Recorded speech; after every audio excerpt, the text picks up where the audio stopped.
I'd just like to introduce Brandy. She's the co-founder and CEO of Community Connector for Community Helpers Unite. CHU is a nonprofit organization dedicated to promoting increased food security in North Winnipeg, and their 38 staff and dozens of volunteers from all walks of life create approximately 30,000 high-quality meals every month. She is tackling food security in a people-first, harm reduction model that thinks outside the box. Brandy.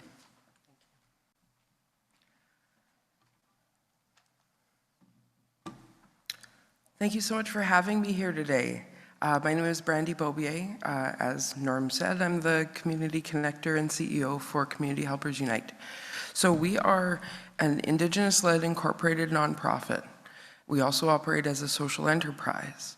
And that means that we have a branch of our organization that is for-profit, where we do catering citywide and beyond.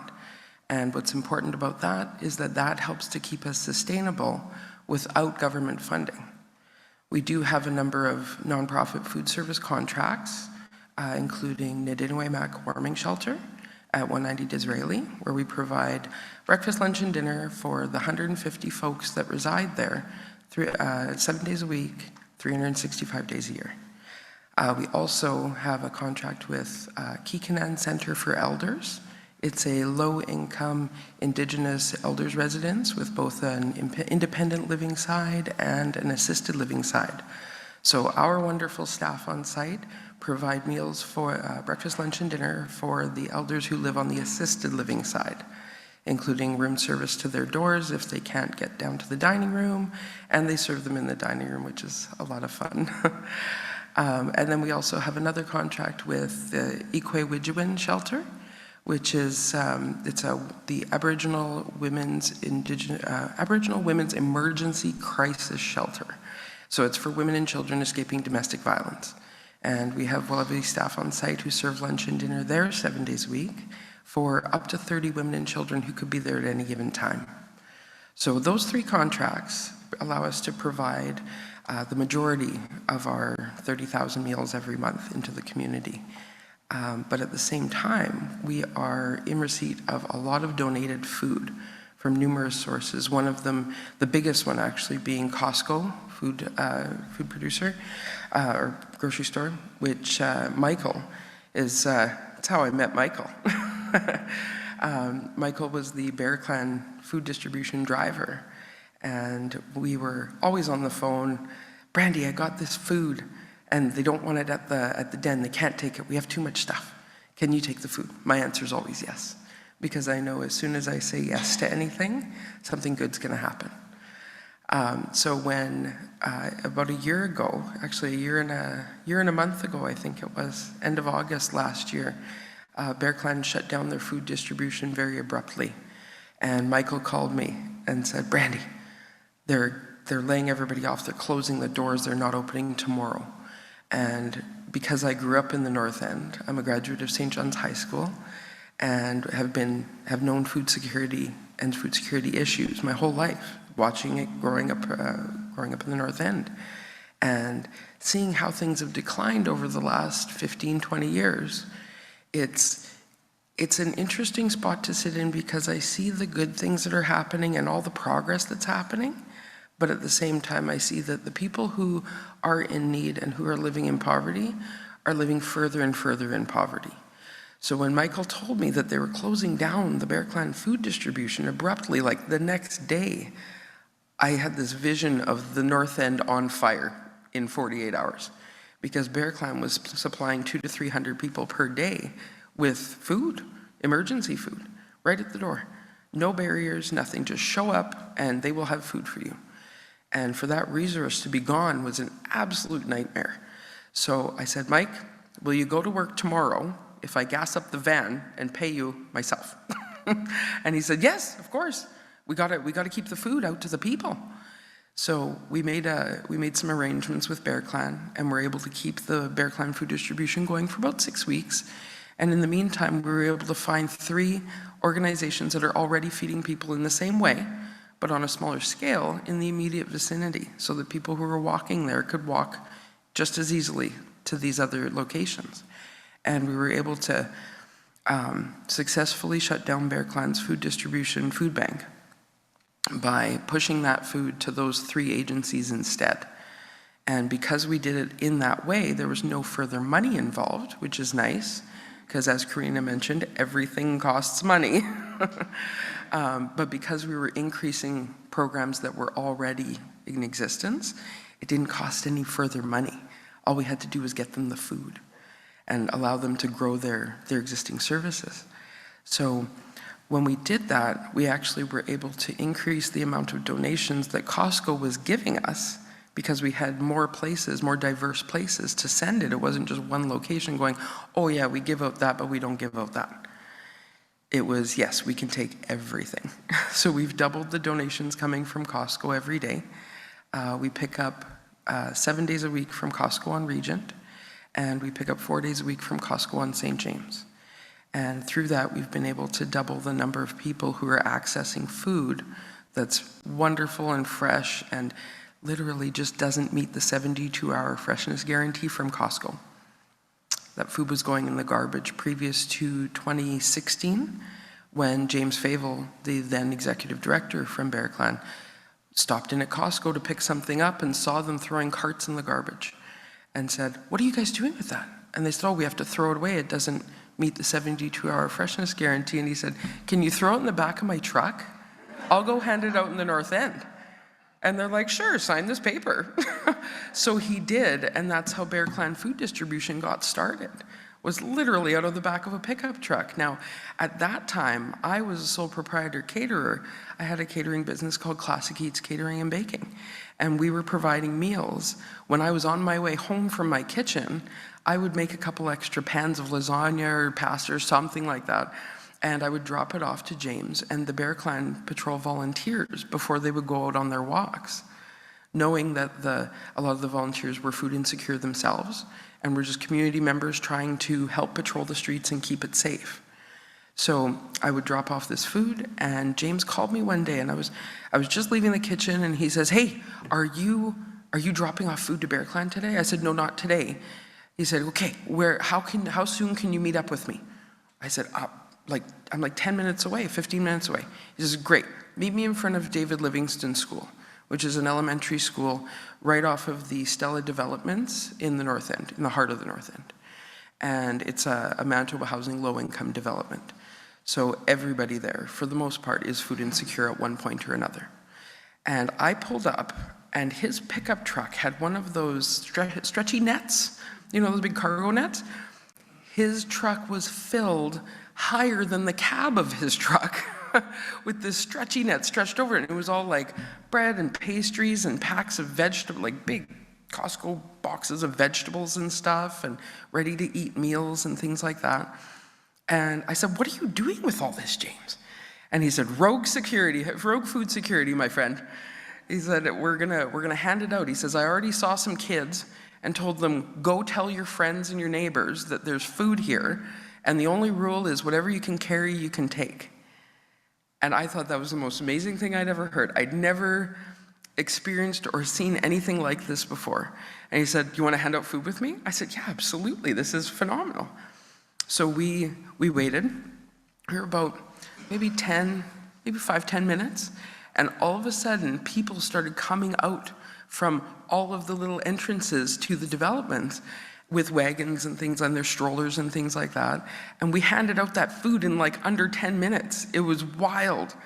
And the coolest thing was that people could just come and take what they needed. And James was able to turn that into a food bank on Selkirk Avenue, where I ended up meeting Michael. And so keeping that in mind when we switched over the Bear Clan food distribution to Community Helpers Unite and increasing it by growing it through those other agencies was huge for the North End, because it meant that people could still access that same food, that same quality food, because quality is key. It's one thing for Manitoba Harvest to be giving food in hampers and, you know, it's your pantry goods and things like that, and maybe you're getting some fresh stuff, maybe you're getting some meat, but a lot of it is, I don't want to say secondhand, but it's rescued. when it comes down to it, because it's being given to Harvest by the same grocery stores and by the same food distribution people like Cisco, GFS, Pratt's Wholesale Club, all these places. And it's stuff that they can't sell. So the quality may not always be there. So that's why Bear Clan Food Distribution was such a hugely successful project. But when it ran out of funding, it was like, well, what do we do now? So we were able to take it over, allocate it to 3 different agencies, and double the food that was going out into the community instead. Now, where that connects to what we do at CHEW is we have a production kitchen where we where we produce the food for Nidinaway Warming Shelter for those 150 folks. So we have a big production kitchen. We've outgrown it, unfortunately, but we're making do with what we have and getting creative with our space because that donated food, as well as food that comes from Sobeys and Safeway, Canada Life Centre donates food to us that's already prepared in large, big hotel pans, leftovers from day after game day. So when there's a Jets game or a Sea Bears game, or when there's an event and they have the VIP lounges are active, that's the food that we get. So it's high-end stuff. We also get all of their leftover pizza from the concession stands. You know, when you're at the Jets game and you see the little pizza rotations, and they got their little warmers on the counter, anything that was in there at the end of the night goes into pans that comes to us. We don't even put that stuff in our fridge. We just put it right into our warming ovens immediately, because usually there's about 30 to 40 pans, so it's a lot. So we throw it into our warming ovens for a couple hours, get it nice and hot to temperature. We call the Downtown Community Safety Partnership, and they come and pick it all up. Like all 40, 50 pans, 30, 40, 50 pans, whatever it is, they will pick it up. Because that way, on their vans, when they're approaching the public and they're approaching people who are in need, they can offer food. And that's the reason we do what we do, is because food is medicine. And because food is medicine, we believe that just saying yes to people and always having some food to offer will always open the doorway to talking. With that in mind, one of our food programs out of our warehouse on Jarvis and McGregor, we have a food security warehouse where we produce about 200-ish hampers every month. And those are specifically for outreach workers. They go on a wellness check. They're usually mentoring youth that are in families that have open CFS case files. And so these action therapy workers, they mentor the youth, and then when the social worker gets a call saying, hey, there's something going on in this home, we need to send somebody to do a wellness check and possibly apprehend the children from this home. The social worker will call this action therapy worker and say, hey, you have the relationship with this family.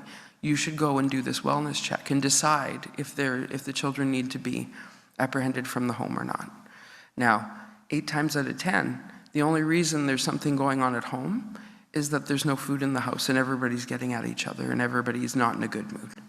So those action therapy workers come to our warehouse and they pick up a hamper, and they all know how to build their own hampers now, which is cool, because we've set up punch code door locks so they can get in 24 hours a day. And the rule is 3 days worth of food, regardless of how many people are in the house. A lot of times you get a harvest hamper because your health card says you got 5 people in the house and 3 of them are children. But you're not getting food for the auntie, the uncle, the cousins, the nieces, the nephews, anybody else, the grandmas and grandpas who may be also staying in the house. So that food that comes from harvest, those hampers, it doesn't last. So there's people falling through the cracks because they're not being adequately cared for because of rules. Very colonial rules, like the Manitoba health card. You have 3 children on your health card and 2 adults living in your home. That's all the food you're getting.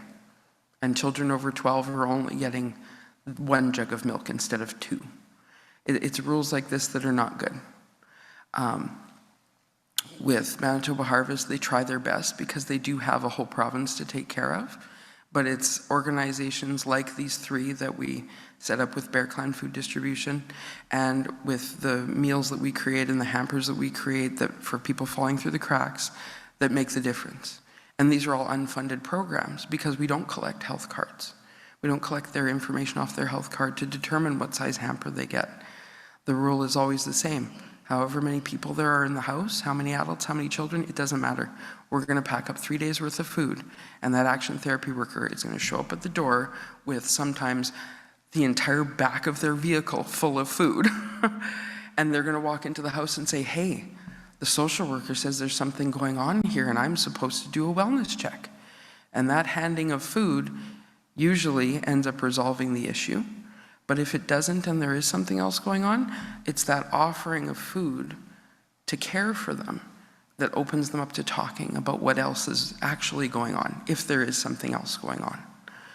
And so we need to remain mindful in our everyday lives that when you see people that are struggling, when you see people that are living in poverty or that are unsheltered or that are food insecure, that are at the light asking for change.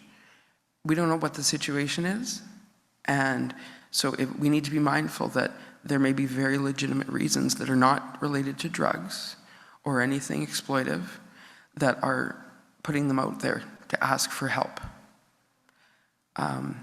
So when we talk about World Food Day, which is coming up on October 16th, I like to talk about World Food Day in the context of Winnipeg, because there's people in Winnipeg who have more food than they could ever possibly use and are over-consuming and throwing it out at an alarming rate.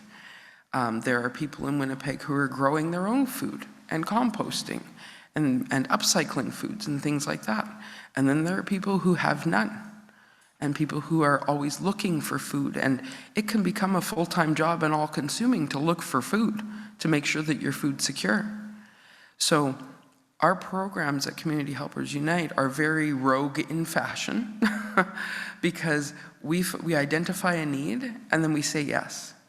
And we get the most seemingly outrageous requests sometimes, but we always say yes. And then we figure it out after. And so far, we've been very successful with that model, because what we're finding is that every time we say yes to a need without knowing where the food's going to come from, the food appears, or money for the food appears. Or we get a new donor that just pops up out of nowhere and says, hey, we have all this food that we need to get rid of. Can you come and pick it up? And then I call Mike. And Mike to the rescue. He drives wherever he needs to go during his day and picks up that food. We have, I don't know if anybody has seen photos or anything, please check us out online. Mike drives our Sprinter transport van, and it looks like it's covered in beadwork. It's beautiful because and it was made purposely that way because it's for protection and for good thoughts, because we're bringing the food to the people. So when we bring that food to the people, we do so without any expectations, which is what makes it as inclusive as it is. And I think that's something that is drawing people to us, both to donate food, to donate money, to donate their time. We love when people donate their time. We actually have, at Nadinaway, we've been serving meals there since December 1st of 2021. It's been a hugely successful program because when I created the contract with them for the food services, I said, if you want to do this differently and you want to do it better, you have to put food as one of your major funding pieces. You have to put the money into the food, because we never ever want to be serving slop in a cup. We never want to serve oatmeal that tastes like just water and oatmeal. We want to make sure that we're feeding people with kindness, dignity, and respect, like family, because they deserve it.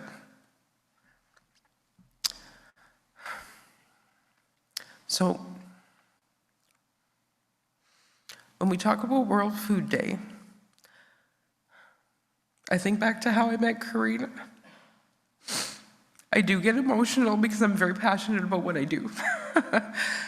I think back to when I met Carina because she mentioned about leftovers rescue food. I actually brought the leftovers rescue food model here in 2020. I reached out to them. They're a registered charity based out of Alberta.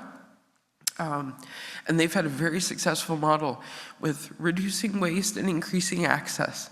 It's very cool. It has a wonderful app, and please, if anybody wants to volunteer to transport food from a donor to an agency, look for rescuefood.ca, because they're always looking for good active volunteers who can look at the app and go, oh, there's a pickup at this place, and it's about 25, 30 pounds of food, and I can drop it off at this place. That's right on my route. I can go do that. And that is, it's paramount to their operation, because it makes it easy for donors of food who are just throwing it out for aesthetic reasons to take the food and post it on the app. The volunteer sees it, and then the agency receives it without having to come up with a person and a vehicle to go and get that food themselves.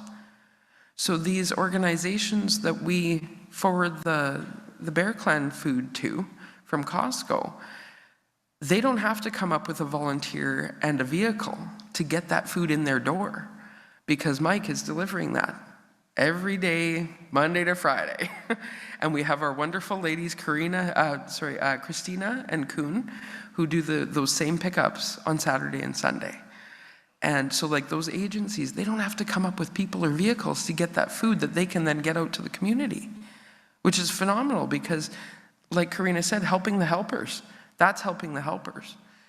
Because if the agencies that are feeding people can't get the food in their door, how do they get it out to the people?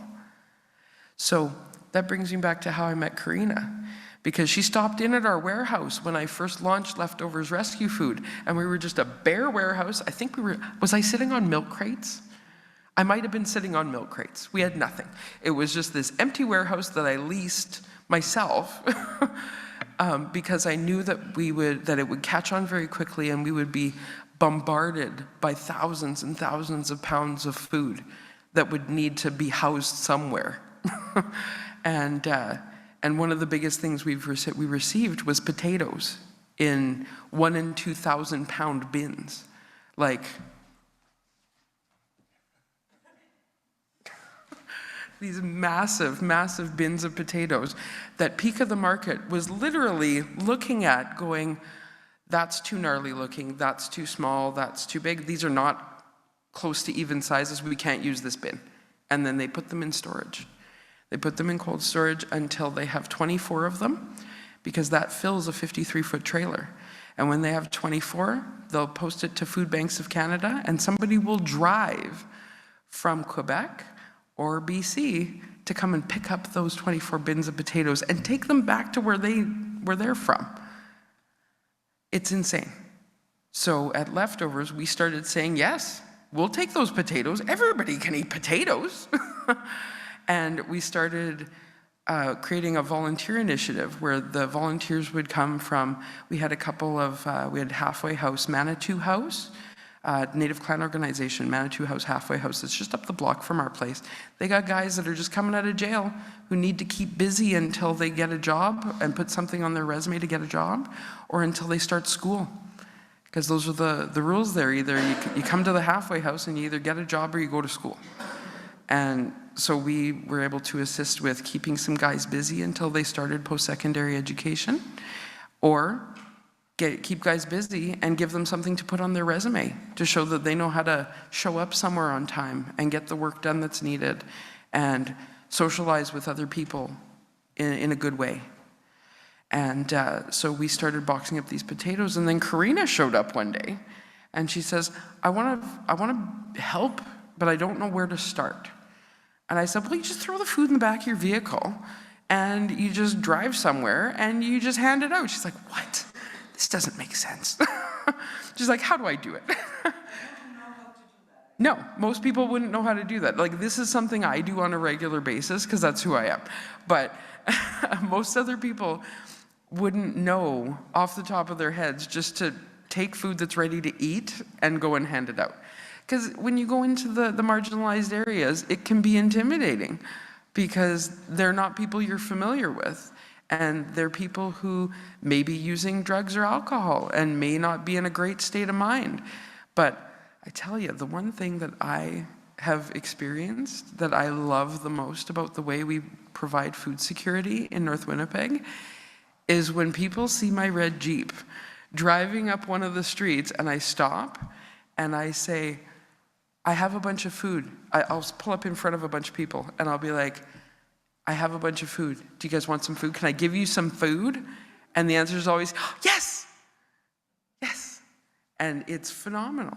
It's such a great way to do things and build those relationships in the community, because now people know me. People know Carina because she's dropping off food, she's making care kits, she's in on all our community walks and stuff. It's a phenomenal way to put yourself out into the community. So I thank you all for having me here today. Food security is a challenge that it will take all of us to solve. And so if anybody here has any want to donate either food or hygiene products or monetary donations, please take one of my cards, get a hold of me, and we will definitely start that conversation. Also, if anybody wants to volunteer at any point, either in our kitchen to help produce those meals, or at our warehouse to help pack hampers or to deliver hampers or deliver supplies to any of the agencies that we work with, we're more than happy to have you. So let's work together and make food security a thing of the past. Thank you so much for having me today.